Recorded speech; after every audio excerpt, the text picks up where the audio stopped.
And before long, the divine appeared to Dymera and bid her return to his side, as humanity had failed and the days of this last creation seemed numbered. But Dymera stood tall and steadfast and refused the Almighty, and out of love for all she had seen and gotten close to on earth, for all the hopes and dreams she had gotten to know, and for how she had come to admire the resilience and humble splendor of the human spirit, she begged the divine to allow her a last attempt to save them. And the divine saw that she was unmovable. What does that mean? It's a script that is taken from what I would imagine is a book known as the Gyronomicon, from this person known as Gerard, their expository on Redeemers. It's from page 20, y'all. It's from page 20. That's what it is. It's from page 20. No, actually, this is a lore post. And if you've been paying attention to the channel for any period of time, you know that lore is kind of one of the things that we get most excited about around here. Obviously, combat is great, but lore is fun. And one of the exciting things about Pax Dei specifically is that the lore is going to inform gameplay. It already has informed gameplay in some points. And this specific lore post actually goes into explaining why our player characters are able to re-alive themselves.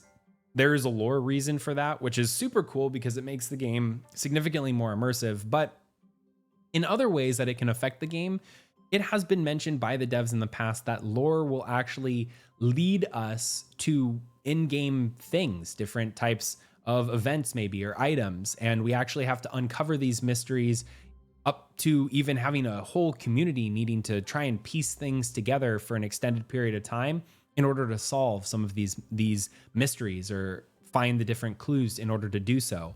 So it's really important actually to break down some of the lore, and we have a lot more people who are watching the channel since we last did a lore video, but then also we've had multiple sales. We've gone live on GeForce Now as well as the Epic Game Store. So if you're a newer player who started playing in basically the last 8 to 9 months, you probably have no clue what most of what I just read means or why it's important. And that's pretty much what we're going to be talking about in this video. So we're going to be going over kind of a breakdown of all of the history that has existed. This is a great video to watch if you're looking for a really salient, broke down, summarized lore for all things Pax Dei. We're not going to touch on everything, but if you all like these types of videos, we can break it down even further, go and look into specific topics, and I'm more than excited to do that as well. But this is a great place to start if you're fresh, new, you don't know what it is, maybe you're looking to get more into the lore behind Pax Dei, start here. Let's go ahead and we're going to first break down everything into a couple of different sections. We have eras and the different ages of Pax Dei and how they are tied to these other entities known as the Redeemers. And Redeemers are, you can think of them almost like apostles in Christianity, but they're a little different. And with Pax Dei in general, there's a lot of things that mirror between the real world and in game, but it's in no way connected to Christianity or Catholicism in game. There might just be some similarities here and there, but there's also similarities with other religions, cultures, and all of that too. Nevertheless, we're going to break down Redeemers, who are these kind of apostolic figures, and then we are going to look at the ages that they exist in, and then tie the lore post that we got last Thursday into this entire grand schema of things. So that's how we're going to do it. If you like this type of content, please do leave a like. It lets me know that this is something that you all enjoy. Subscribe so you can get notified whenever we come out with new videos like this, and share with any of your friends who you might think would find this interesting as well. Let's go ahead and get into it. I'll see you in a couple seconds. All right, so first things that we're going to do, we're going to break down all the eras that we know to exist in Pax Dei. And before we get started, I would like to give just a quick little shout out to Mana, one of the members of the Golden Company, also one of the primary lore keepers for Pax Dei and the Pax Dei community. He helped me put together a lot of this stuff. And then also Amaroon, one of the developers over at Mainframe, who gave a cursory look over it. Definitely no leaks, but at least said, you're on the right track. So thanks, Amaroon, on that as well. But First and foremost, we have the different eras, and those are broken down into kind of connections between where redeemers show up or leave or some significant event around them. And that's what would mark the beginning of an age or the end of an age. And there are several different ages that we know of to exist currently. We have the Age of Paradise, the Age of Ancients, the Age of Elysian, the Age of Legends, the Age of Kingdoms, and the Age of the Papacy, and then the age that we are currently in, known as the Seventh Age or the Age of Renewal. And we'll talk about all of those. We're going to break them down, and we're going to start with the Age of Paradise. That is pretty much where humanity found its roots, and it pretty much begins at the beginning of creation of this layer of creation. So the breakdown of Pax Dei lore is you have this entity known as the Divine, and the game exists within the realm or the domain of the Divine. And the Divine has been making creations for a while now, and this is the 10th iteration. Whenever a creation kind of goes south or they don't like what they're seeing, the Divine decides, we're done. And they basically just put a new layer of creation on top of the old ones. There have been 9 other layers of creation, but we exist on the 10th layer of creation. And because of that, you now have 9 layers that are below us, and bad things have a tendency to come out from those layers. And it's entirely possible that as players in game, we will eventually be able to venture further and further down into previous layers of creation and fight some of the crazy creatures that might exist down below. I do find it kind of interesting that we do have these 9 layers of hell that are below us, and we are on the 10th layer. It's kind of a similarity to maybe a Virgil, type poem, but either way, we do have all of these different layers. It's marked at the beginning by the descending of the first of, I think, 4 heavenly descended redeemers, and that is Protanoia, who's kind of known as the mother of humanity. She descends into this Garden of Paradise, which eventually will become known as Axis Mundi.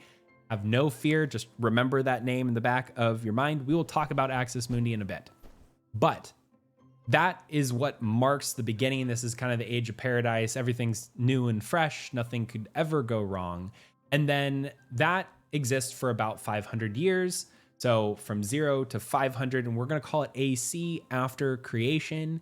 So 0 to 500, that is the Age of Paradise approximately. So then we have the Age of the Ancients, which goes from 500 AC to 1300 AC. And this is really characterized by the receding of waters from around the Garden of Paradise and the arrival of Merothia, who brings those waters down. Merothia has a lot of symbolism and ties to the moon and tides, and this is pretty much why. Another heavenly descended redeemer comes as well during this period of time, known as Dimira, and Dimira advocates for the rest of humanity, to the Divine, to not get upset and just create an 11th layer of creation on top of them. Ends up working, and we transition into this Age of Elysian. Now, during that age, Dimira ends up building relationships with the Fae, who are these spirits or entities that exist from either previous layers of creation or other areas outside the domain of the Divine. And they kind of control elements, and they use part of the elements of creation and their life force to help Dimira in creating these ancient stela, which basically are the pillar obelisks that you see in game. Although they cannot re-alive people yet, we'll talk about that very shortly.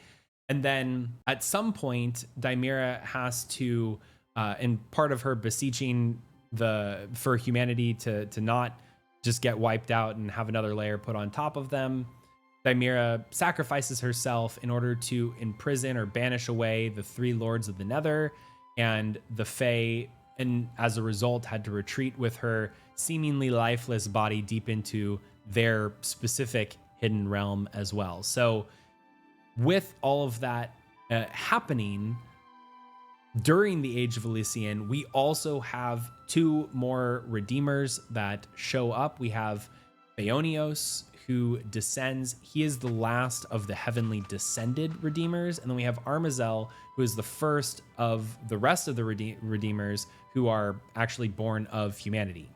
And interesting side fact, Armazel is a crafts person who is part of the reason why we now have all of our weapons and armor enchantable with magic on them.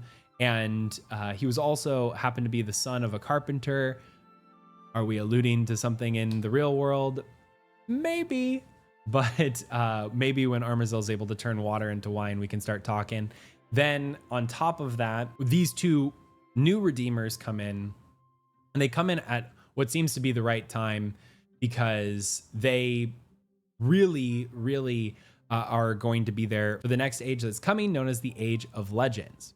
And before they get to that point, which is characterized by the First Crusade and a couple of other things, Armazel and Phaonios look at the stela that Dimira had made, and because they are fighting all of these different demons and evil creatures, they don't like dying, and they have this organization of paladins with them known as the Sons of Light, and they needed to solve a problem of people dying, so they utilize some of the life force, the angelic divinity of Phaonios, to imbue the ancient stela with this spark of eternal life that allowed for their fallen paladins to come back, which was pretty great, because now us as players and the ancient stela working again, we can now respawn, which is cool.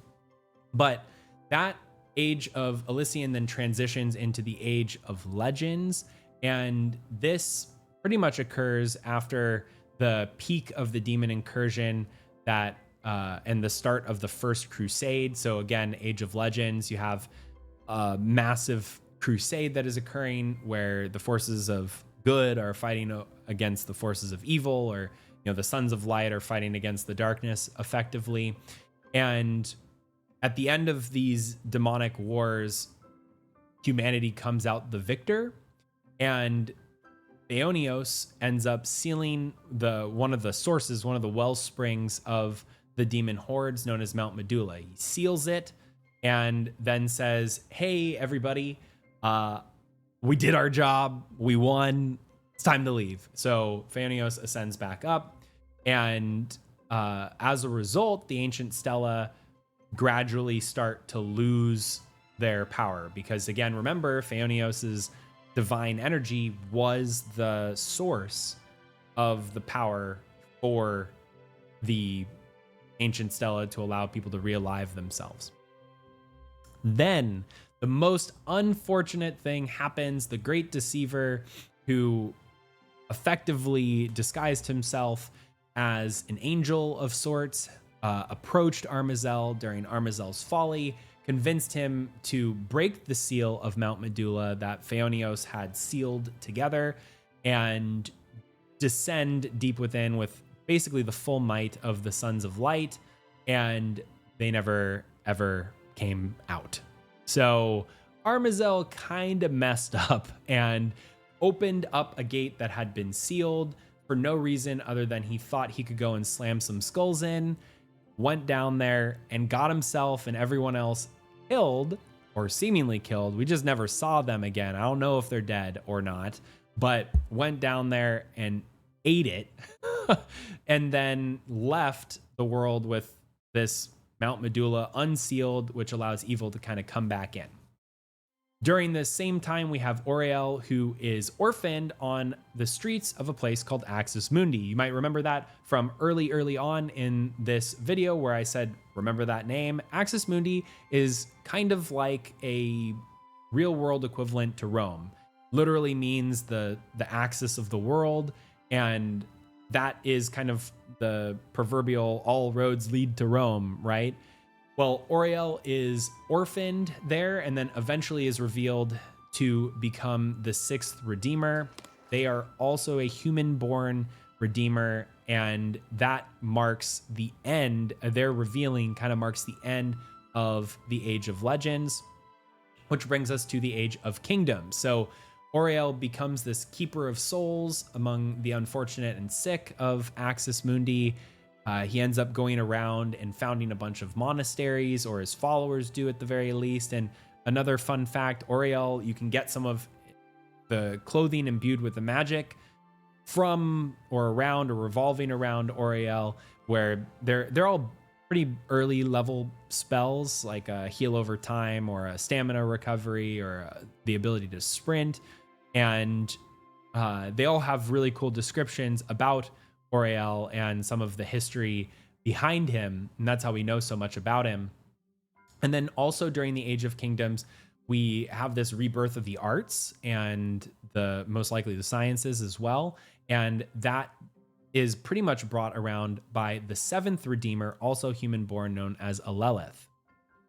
Then during the end of the Age of Kingdoms, we have Meliphanius showing up, who is revealed to be the eighth Redeemer, and she establishes the papacy in the Holy See, which again, it's based out of Axis Mundi, then becomes the first papist of the Holy See and transitions into what will be the golden age for the papacy, or the age of the papacy.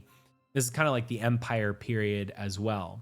So during the age of the papacy, this is believed to be occurs somewhere between 1301 after creation to 3899 after creation. And this is just a golden age. The empire sees expansion.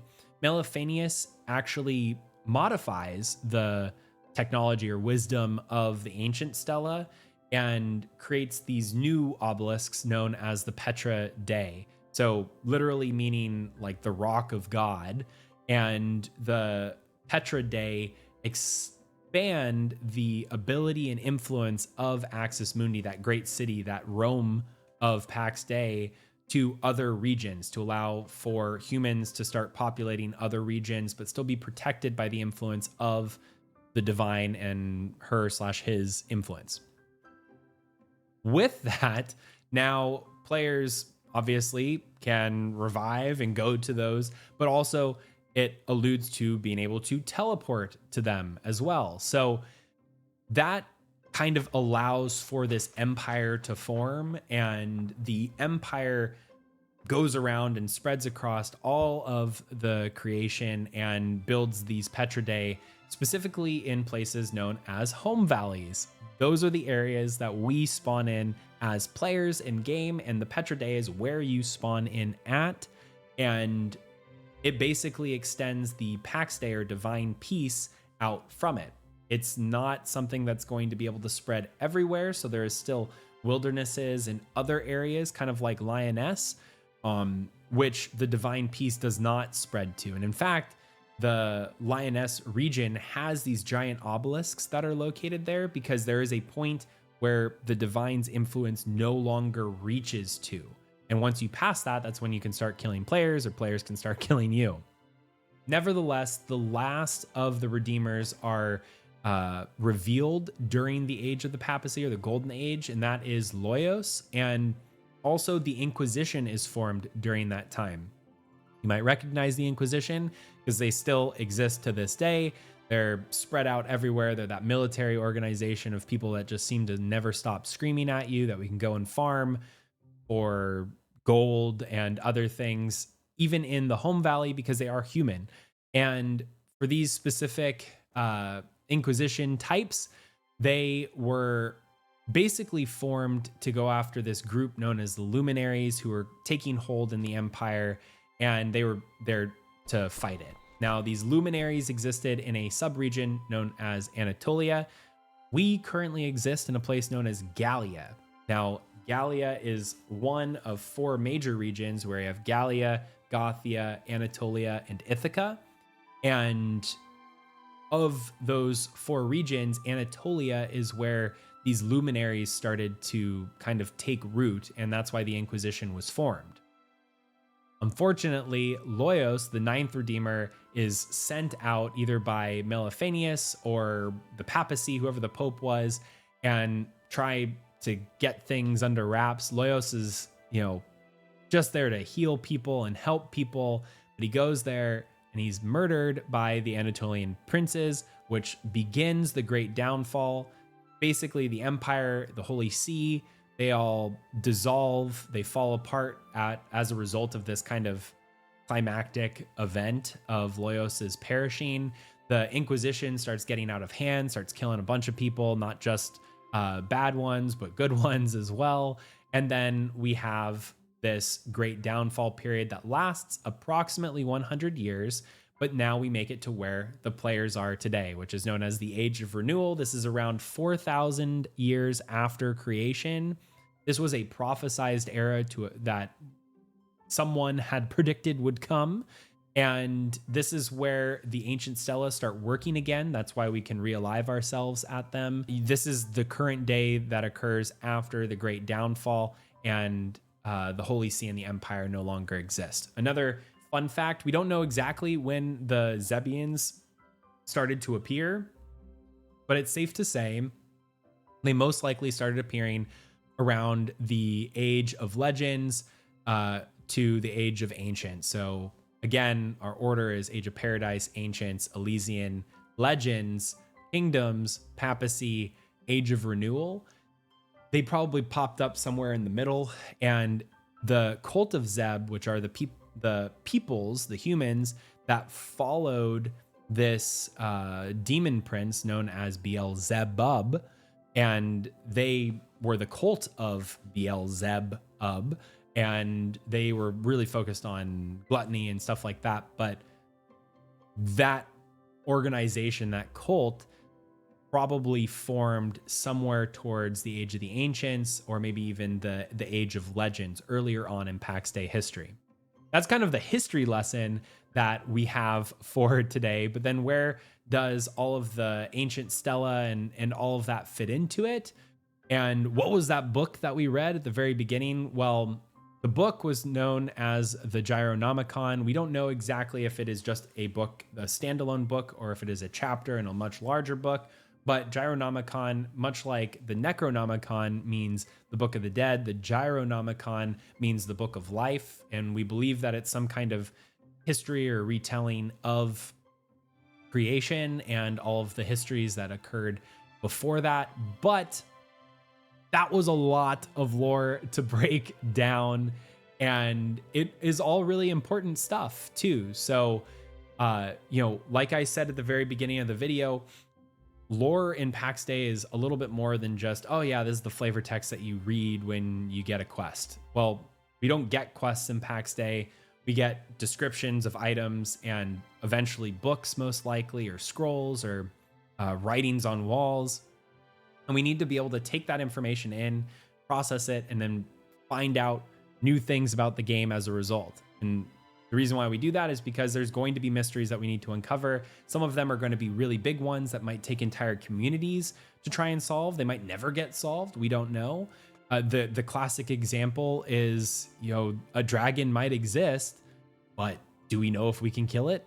Do we have the thing that we need to kill it? Do we have the thing that enables us to kill it? Well, I don't know. What is there lore about killing random dragons? Where do we find the dragon? Where do we find the thing that can kill the dragon? These are all questions that we have to be able to answer with the lore, and that's why it's important, because we have to be able to solve these mysteries and solve them, maybe get led down random paths in dungeons to secret areas. This is all really, really exciting stuff, and why I personally find so much fun in lore specifically. That's all that we have for this lore post. I really enjoy talking about these types of things. If you all enjoy these types of videos, it really helps me out when you hit the like button. It helps me know that you like this type of content so I can make more of it in the future. And this is only a kind of summary. There are so many different layers, pun intended, I guess, of the creation, but also of Pax Dei lore specifically. So if you want to learn more about something, let me know down in the comments what interests you, and we can do a deep dive on that as well. But with that being said, don't forget to hit that subscribe button if you haven't done so already, so you can get notified whenever we come out with new videos, and share this with any of your friends who might be interested in learning more about the lore behind Pax Dei. Until next time, I'm Eltari, the Professional Gamer.